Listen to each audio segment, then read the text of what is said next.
Hi guys, how are you all today morning? Good morning. Today is 25th January 2024. My name is TSV Raghavan and I live in Chennai, Tamil Nadu, India. This is my spiritual vlog on YouTube. Hardan, Hardan, Hardan, Haribol, TRSV, Nectar, NECTAR, Nectar.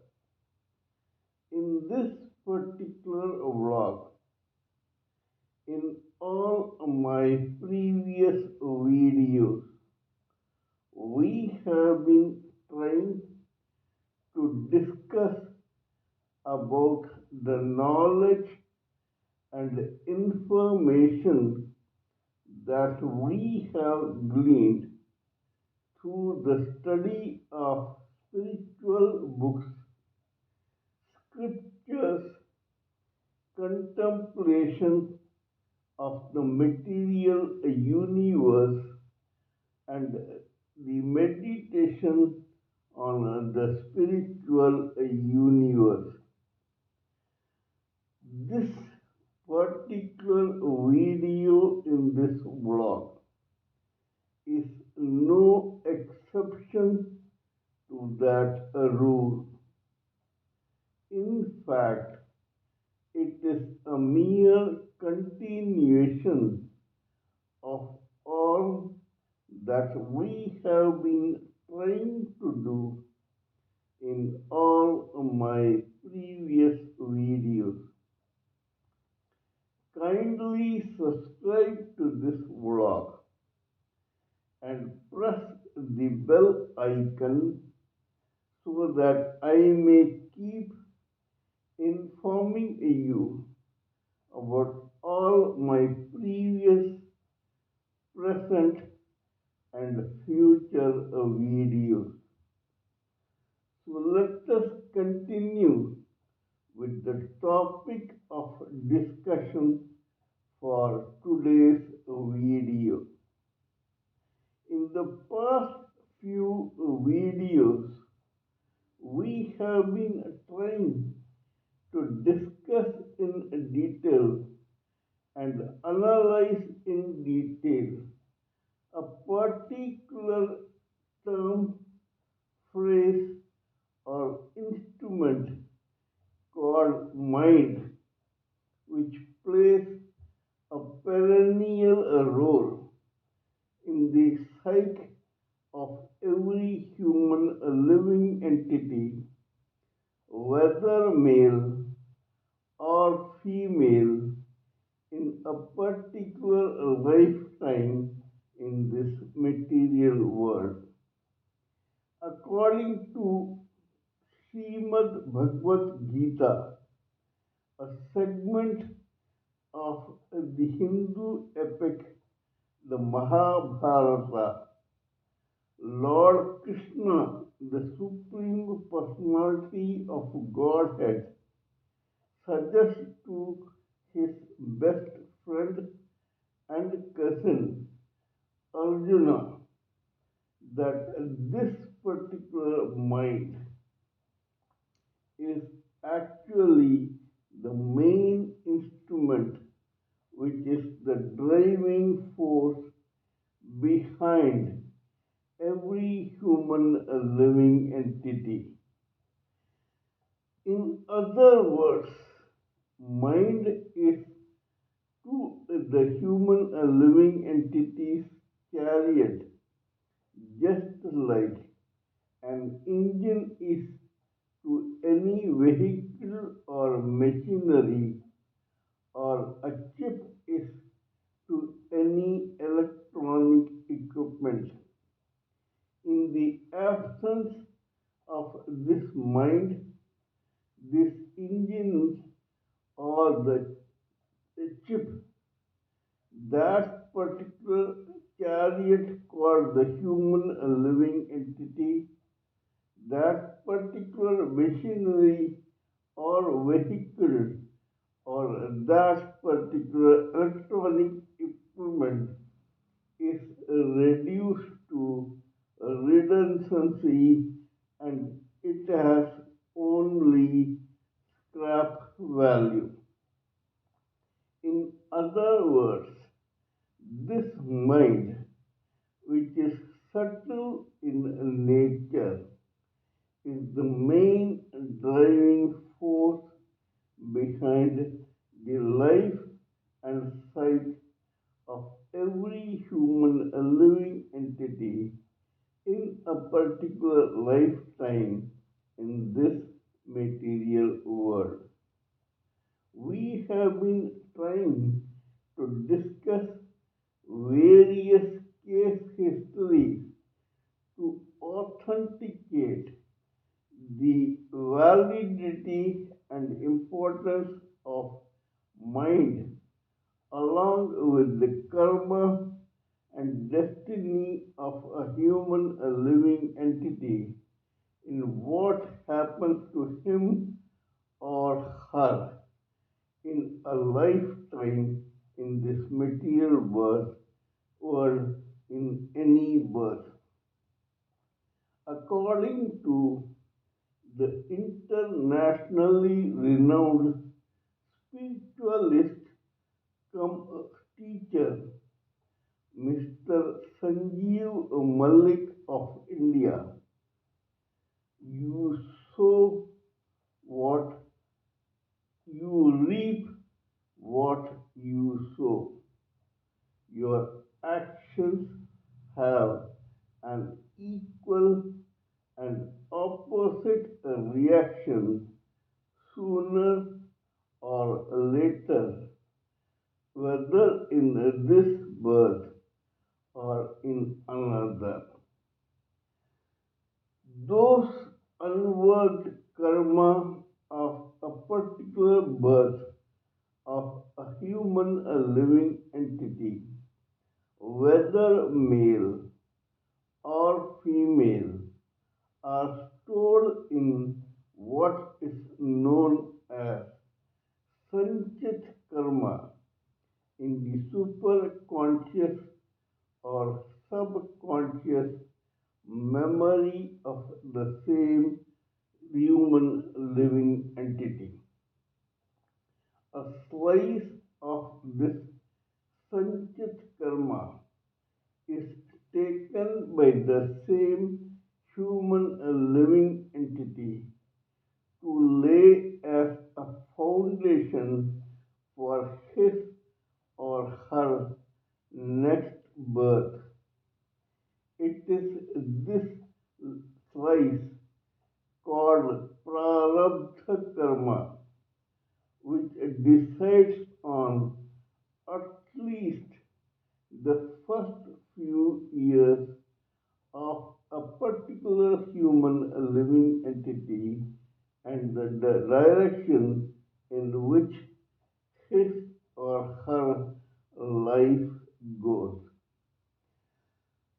The destiny has provided every human living entity with a particular free will according to which he or she may do some karma or action independent of this prarabdha karma and its diktats.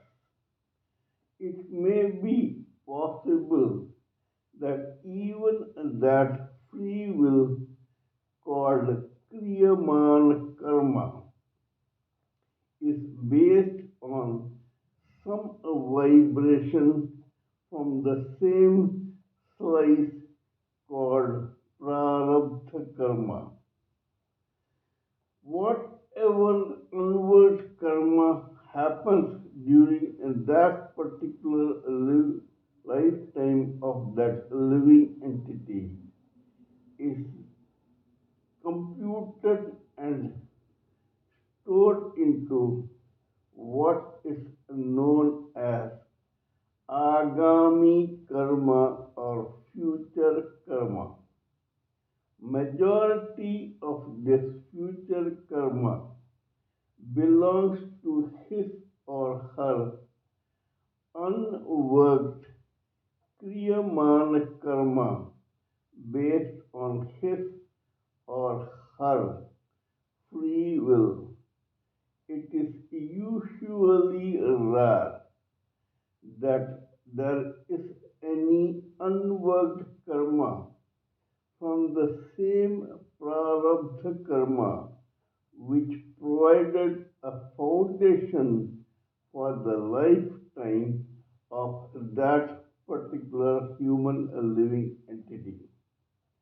Usually, it is taken care of that all unworked karma which belongs to that prarabdha karma is successfully worked out in a particular lifetime of a human living entity.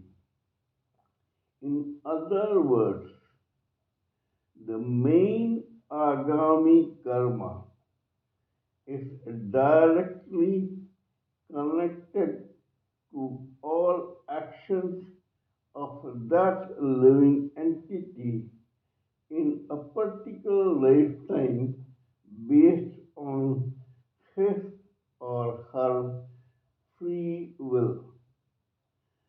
This future unworked agami karma is again joined to the already existing Sanchit karma of storage of unworked karma from the past several births of this particular human living entity, as a result of which the next slice of prarabdha karma of the same living entity will have some portion of the agami karma or future karma of that particular living entity in this particular birth.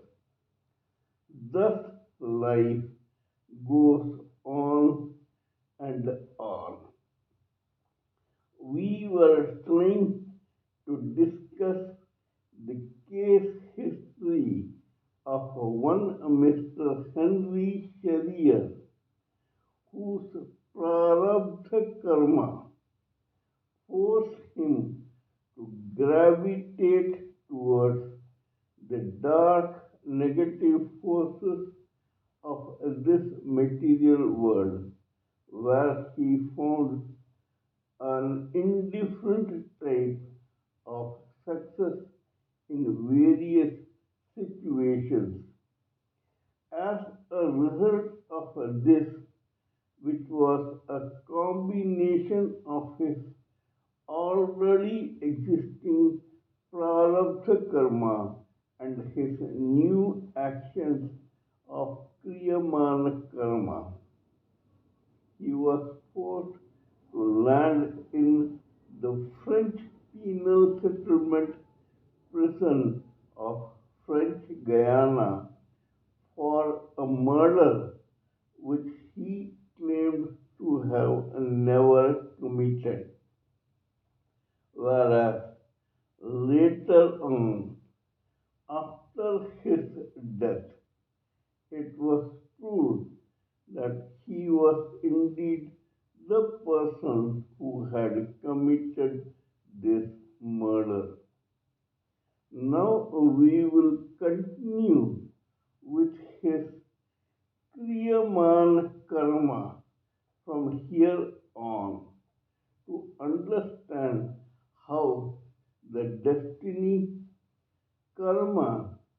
and the mind of a particular human living entity works. We all know by now that Henry Sherrier was born in a very decent family in the province of Ardèche in France to a mother and father who were both educated, decent teachers in a school.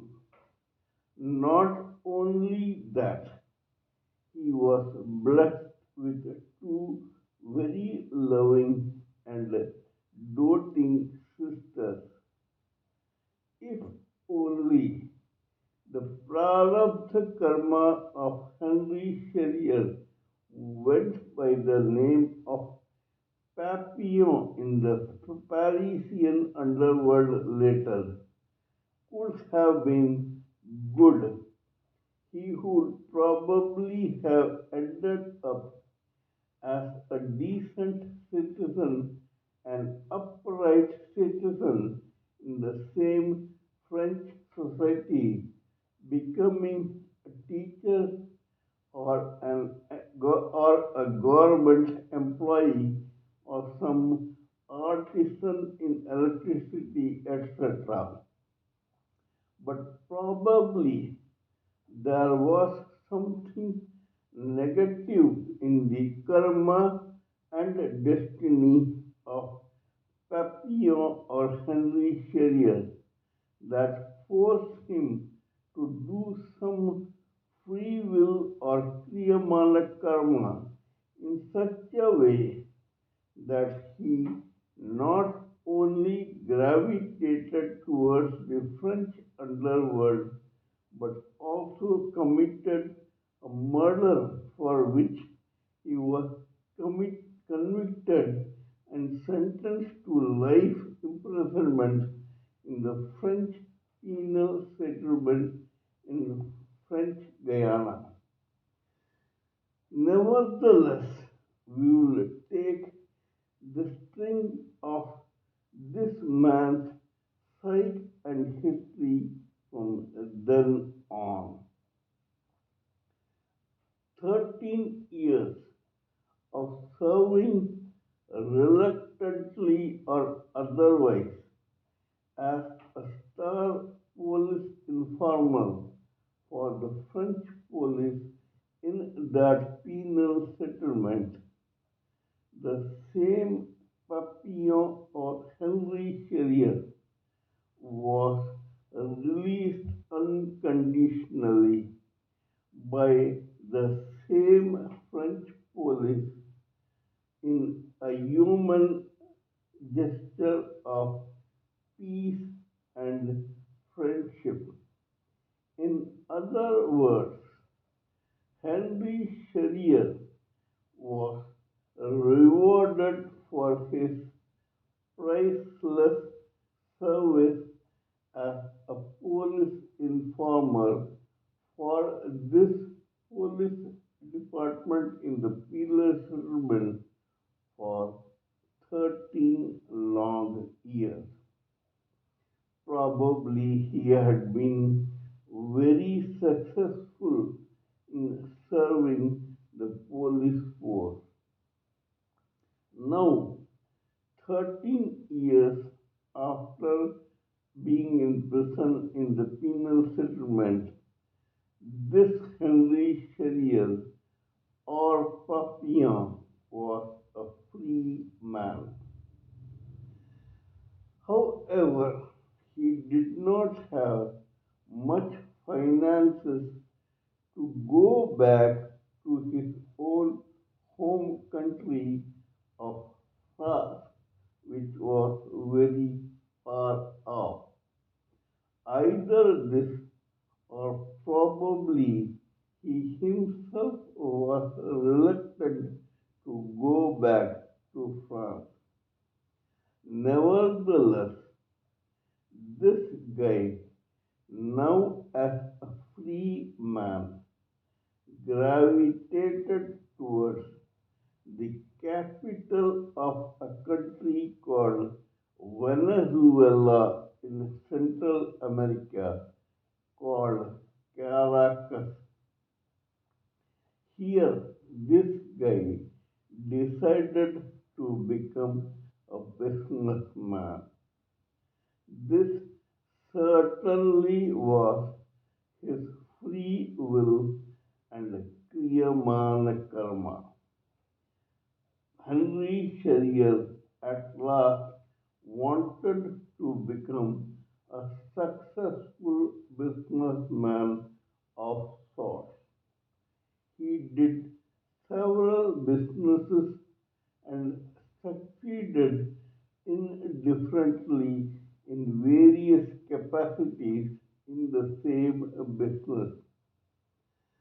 This Kriyamana or free will karma could have been worked out in this particular lifetime, or some residue of this could have become a part of his agami or future karma, as a result of which, probably in his next birth, this very Henry Carrier would have had a prarabdha karma which included some of his unworked kriyamana karma as a businessman.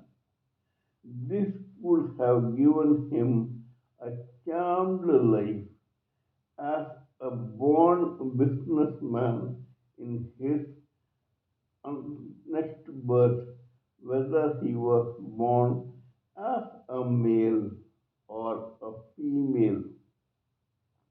However, this guy's destiny had more positive things in store for him.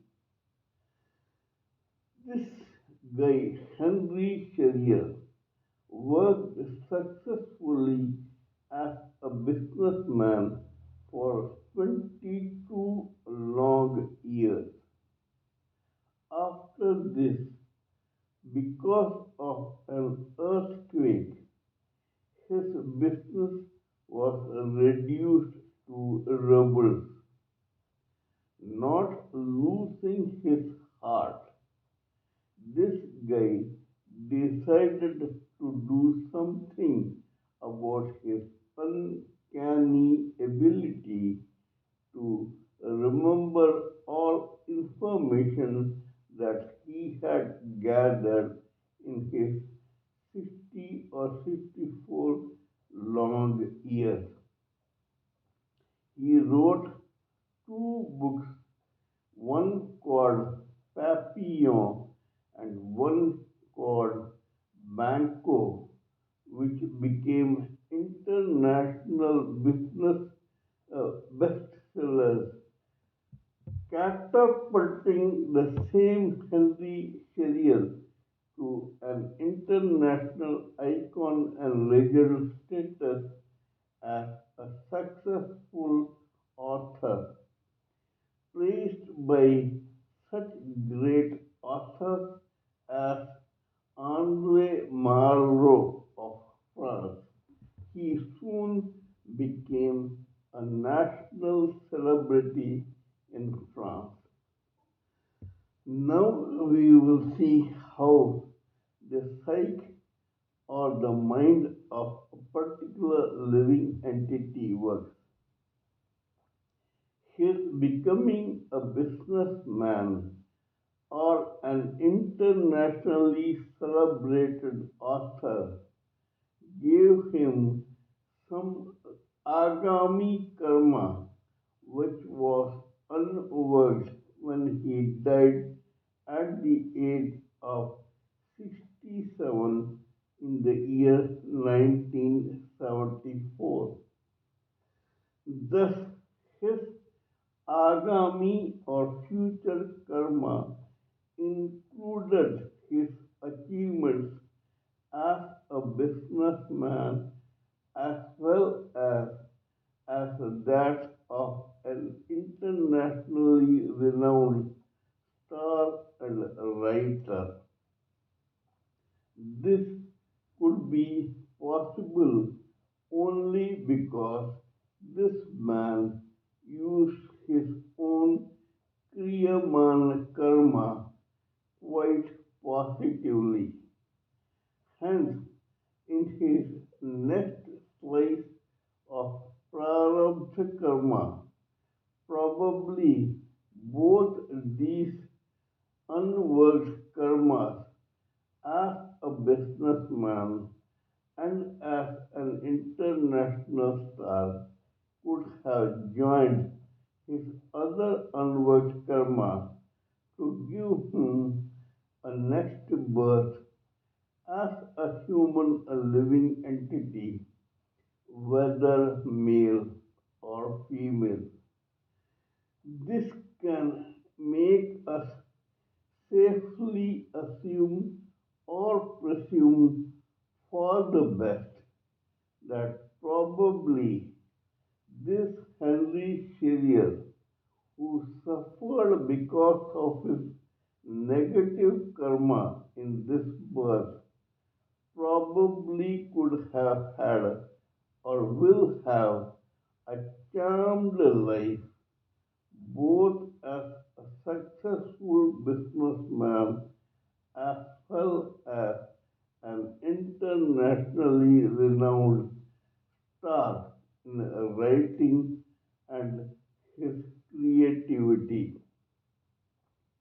This shows how the mind, destiny, and karma of every human living entity works. As Mr. Sanjeev Malik, the internationally renowned spiritualist, commented in his discourses that you sow what you reap. If you do good karma in your Priyamana free will level, you will certainly reap successful or positive benefits either in that very lifetime or in a future lifetime. We must all take this as an opportunity to promise ourselves that as human living entities, we must always take care to do some positive karma which can have its reactions in this birth or in the next birth so that our slice of prarabdha karma for the other birth in future as an individual human living entity, whether in male form or in female form, will be positive and charmed. That does not mean that we must do some sort of charity to remain positive. No, even if you refrain from doing some negative karma and do only positive karma and mind your own business, you will certainly have a sedentary, uneventful, charmed life in your future lifetime. The ultimate idea for every human living entity is to get self realized as a soul, get liberated from this repeated and endless cycle of birth and death, and ultimately get delivered into the Supreme Personality of Godhead as an evolved, matured, experienced spirit soul. This is all I wanted to say in this particular case history or video. Kindly let me know what you think of my talk on this particular subject. Please give me your own expert views, thoughts, ideas, and opinions so that I may blend everything together for the benefit and sake of this society. Before concluding, let me remind you that I am also a published author with Amazon Kindle and paperback. I write on spiritualism, fiction, and assorted subjects. Spiritualism happens to be my favorite subject. Till we meet in my next video, it is good morning from TSV Raghavan.